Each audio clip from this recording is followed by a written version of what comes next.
Everybody's focusing on the outside world, and hell, there's a lot of things in the outside world you'll never be able to control. You can influence, but you can't control it. This, your mind, your emotions, your body, you have 100% control over what you do with these things, and that's where the game is won. You win the inner game, then you win the outer game. But a lot of people spent their life trying to win the outer game, they won, and they're miserable. So to me, success without fulfillment is the ultimate failure. And so many people are focused on success still, which to me is like, there's nothing wrong with it, but it's like success is getting what you want. Fulfillment is living what you're made for. The biggest problem people have is they think they're not supposed to have any. And problems are the fuel for growth. Anybody who doesn't have problems is either totally asleep at the wheel or they don't have much of any kind of a life. No responsibility, nothing they're building. So I think the first thing is this misnomer that if I have a problem, there's something wrong with me or my life. And I think the second one is this delusion we've sold people on that getting what you want is going to make you happy. So you could call success getting what you want. I don't define it that way, but that's how most people do. But then there's fulfillment. And fulfillment is living what you're made for. It's like, I think the biggest challenge people have, and the reason they're not able to respond to challenges, they're just thinking about themselves, and it's not that hard to meet your own needs. And it's nobody's fault. I mean, these little things in our pocket, these little mini computers we used to call phones, they're constantly conditioning you to instantly get what you want. And that's not how human relationship works. And that's sure as hell not how you build a business. And there's nothing wrong with going for success, but you really got to figure out what you're made for, and nobody knows in the beginning.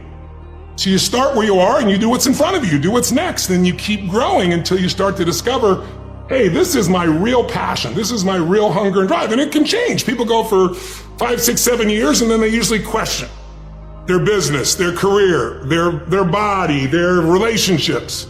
And then one of two things happens. They change direction and feel renewed, or they go, no, I got a great deal here. What the hell's wrong with me? And they recommit and they get stronger.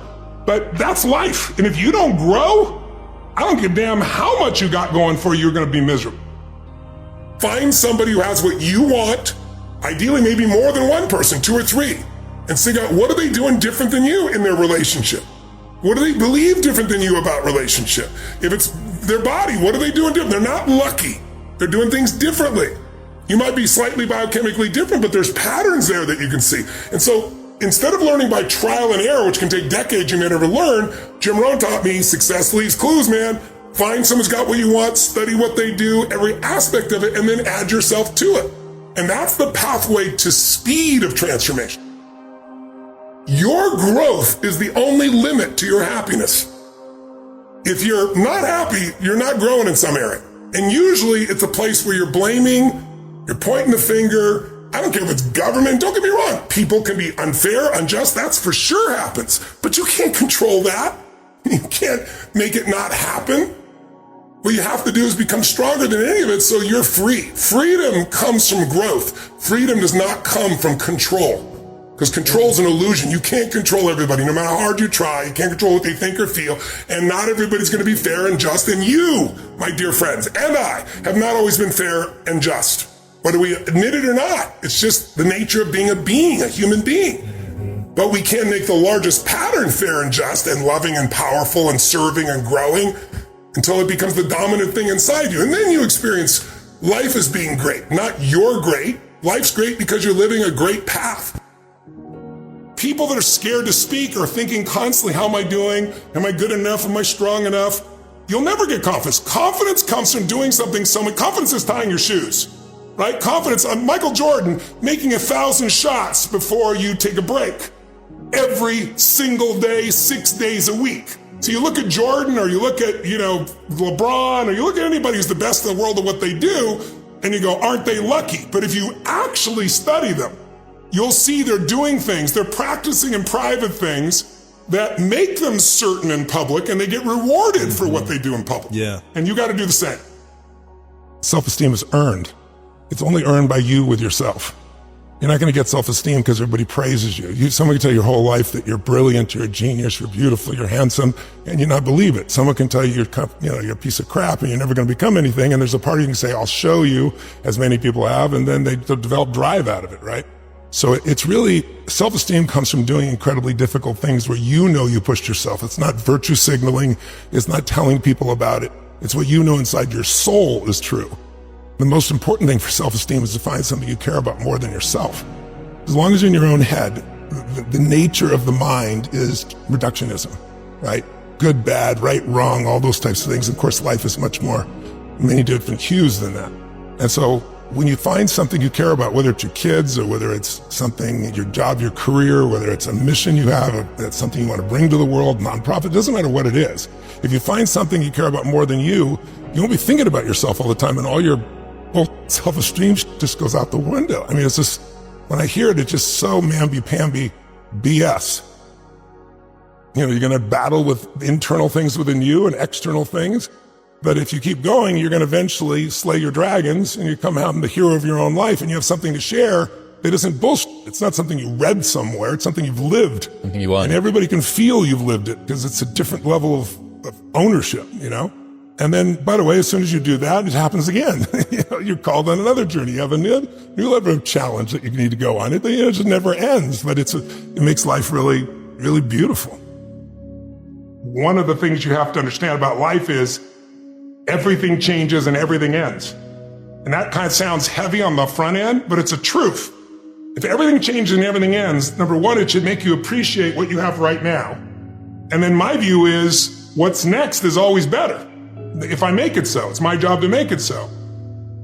Your biography is not your destiny. And it doesn't matter what you've been through. What you decide now is what's going to control your life. What you decide each day going forward is going to decide your life.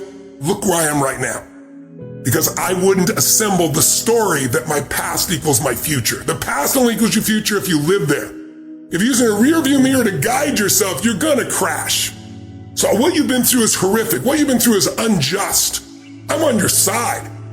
But if you hang on to it, you have no future, and you have no one to blame but yourself. Good times create weak people. Weak people create bad times. Bad times create strong people. Strong people create great times. It's good to be strong with yourself, but beating yourself up just lowers your energy. And when your energy gets lower, you produce less, right? You don't have the same level of joy. You don't have the impact that you want to have, nor do you have the excitement that you really want to have. So I look at it, as something that it's worth earning your own self-esteem, but it's really not the secret. The secret is find something else you obsess about more than yourself, and you'll have a level of energy that will compel you over the long term. People ask me all the time, what does it take to be happy? And I always tell them it's really simple. One word, progress. Progress equals happiness. If you keep growing, you're going to feel alive. And if you keep growing, you're going to have more to give. And when you're growing and giving is when life is magnificent. It doesn't matter how many statues, Oscars they give you, or Emmys, or how much money you have in the bank. We've all seen people have all those things, and I get the phone call because they're depressed, or somebody commits suicide in that area. So it's really an inner game, and I think that's what's missing for us today. Follow the Motivation Daily podcast. Every day, we upload speeches that don't just inspire, they transform. I think it's important to realize wherever focus goes, energy flows. It's corny, but it's true, right? In fact, maybe an easier way of saying it is, we don't experience life. None of us do. We experience the life we focus on. So in any moment, what's wrong is always available. So is what's right. So it's not about being positive. It's about being intelligent, right? You know, when you're in a totally negative state and the world's going to end, and there are people like believing that in the next 12 years, the entire environment's going to collapse and they won't have a child. You got to look at the impact of what you're believing, and you got to look at and say, where's my focus going? I can always be upset about something. I can always find something to be joyous or at least grateful for, which leads to joy. And I think it's having that, learning to discipline your disappointments, not allow them to grow and to move on and to use whatever life has given you. You can't be grateful and fearful simultaneously. You can't be angry and grateful simultaneously.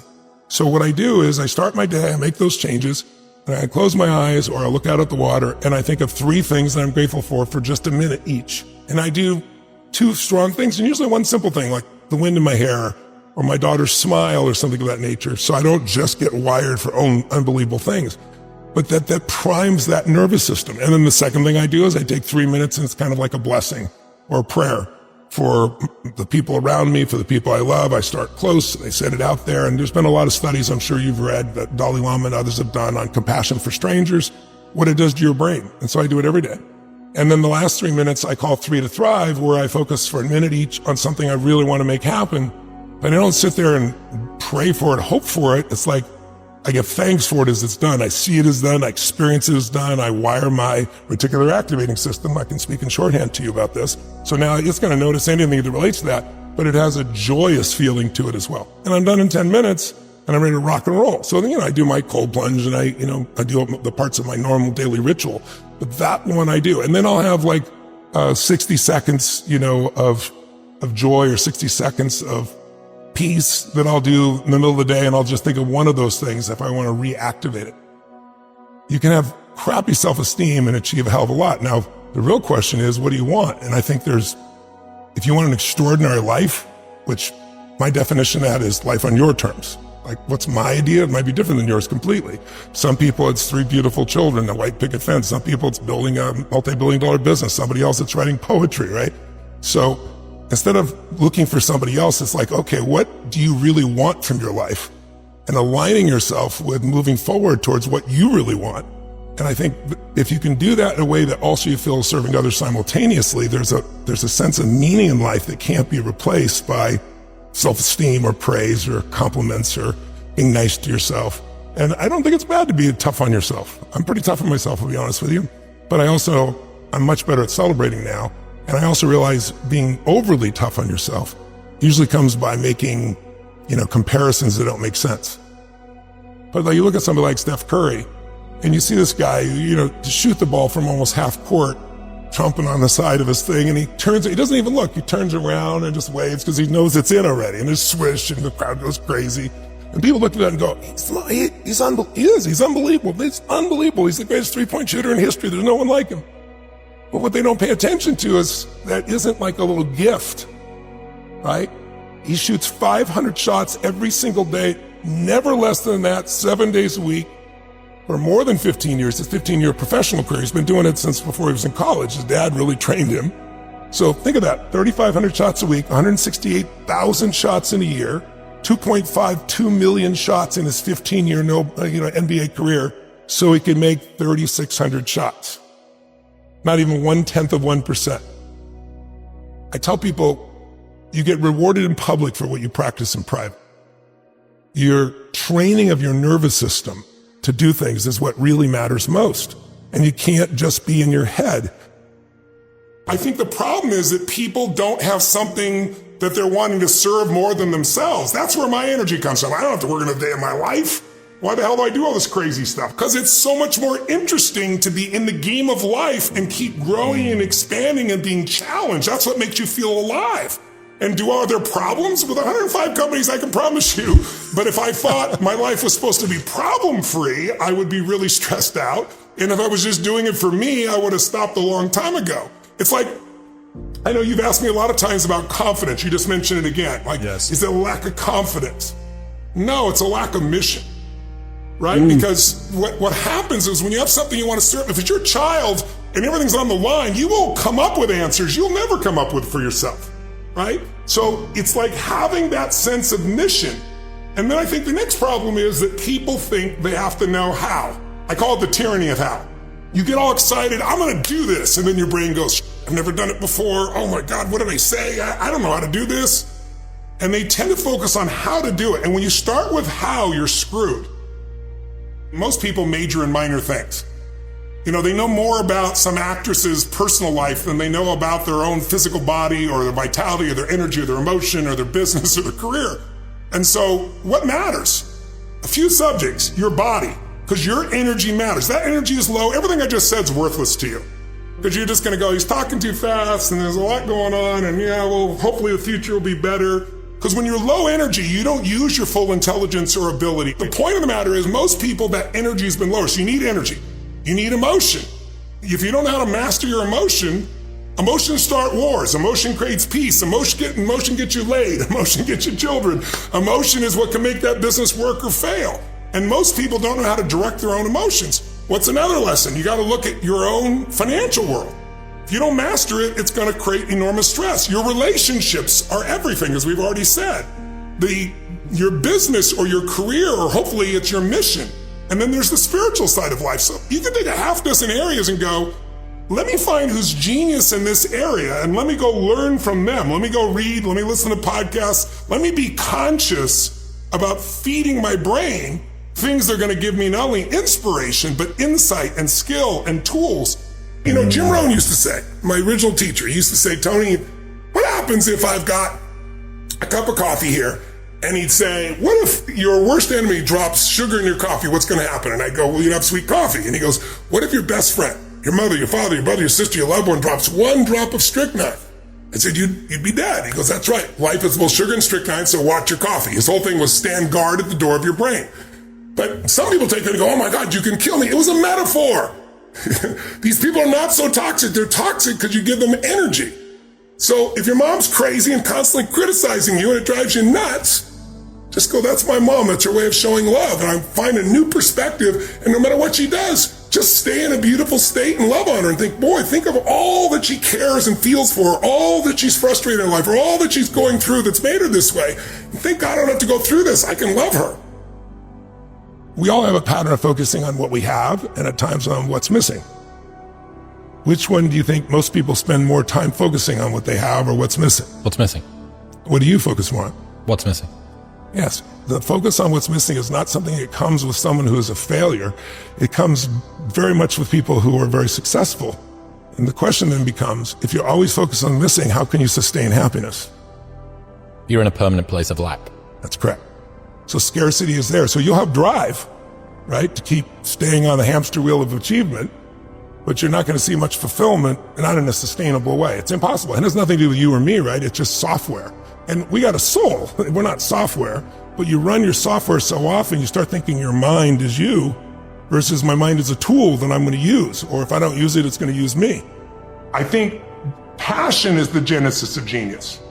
If you've got enough passion, you're going to find answers nobody else does. But most people run out of fuel, meaning they get tired, they get exhausted, they get burnt out, they get, the law of familiarity. They're around something so much, they take it a little bit for granted. And I've managed to see something in myself that I found in every great leader that I've ever respected, and that is the sustained hunger. Hunger is the number one factor. When I see somebody, I don't care what age they are, I don't care what their background is, if they're hungry to improve, to change, to make something happen. I mean, if you look at Richard Branson, he's as hungry today in his late 60s as he was at 16 years old in that crypt starting Virgin. Leaders anticipate, losers react. If you can anticipate what's coming, you can really take advantage. If you wait till it hits you, you're in trouble. So I think we're in a time where it's gonna be a better year if you're willing to be better, right? Winter can be a beautiful time. As you've heard me say before, you can freeze to death, or you can ski and snowboard and have a great time with your family and build something. And so then when spring comes, you can really take advantage. But if you look at the world, the most successful businesses started in a winter. 68% of the Fortune 1000 were started in either a recession or a depression. I don't care if you're talking about Disney or Exxon in the depression or Pizza Hut or FedEx in a recession or Apple in a recession. So this is your time, but you have to get your head straight and you got to get your energy strong. And that's not easy when most people are shoved in their houses and isolated and heard nothing but fear. So you got to take back control. I grew up in a pretty rough environment. My mom was a beautiful soul, but when she drank alcohol and she mixed it with prescription drugs, it was a different creature, and it was a violent creature. If my mother had been the mother I wanted her to be, the mother she should have been, I would not be the man I'm proud to be today. Because I had to become a practical psychologist way before any schooling, figure out when's she gonna go in the mood, how do I change her state, how do I protect her from the kids, it was felt life and death, and it was to some extent. So I developed skills at such a young age. Then when I learned things, I just added to my skills, but I had a core sense of certainty that I could turn anybody around because it started with my mother. But if your parents, if the people around you said all the things you thought they should have, if they had just not been toxic, if they'd encouraged you, you wouldn't have any muscle. And right now you don't have any muscle because you're using that as an excuse if you're thinking that. And I'm not attacking you, brothers and sisters. I'm calling to you because I know you're more. Otherwise, I'd just keep my mouth shut. You've been hypnotized by a culture of weakness. So I could have been messed up for life, but I didn't. Because something inside me says, I'm responsible for this life. And part of that is because I started reading when I was 13, 14 biographies of people, the greatest people in history, and reading their lives and finding out, guess what? Their lives were far from perfect. Some of them had worse lives than I had. But when you have no reference and all you do is go online, you talk to other people, making everybody else toxic, and I'm like this, and they didn't do that, then you get to have this shitty life just like those other people. Why are they online so much? Because they don't have a life, right? Don't be one of those. Free yourself. I think anybody who gets wired to grow and give is going to have a really fulfilling life. It doesn't matter what you choose to do, you're going to be alive because you're going to make progress. And because you made progress, you have something to give. And we all, like, some people think they just want to get, but you get, and it's pretty damn boring and it doesn't really expand your sense of identity of who you are. But if you're constantly growing and then taking what you learn, you're so excited about it, you share with other people and their life gets better, whether that be software you make or dresses you design or, something you do in the health space that really gets people to enjoy their food while they're eating well. If you have those passions and you keep growing, there's no limit. It doesn't matter what happens in the short term with a pandemic or with a drop in the economy or whatever the case may be. These are all temporary when you realize life is lived in decades, not in days.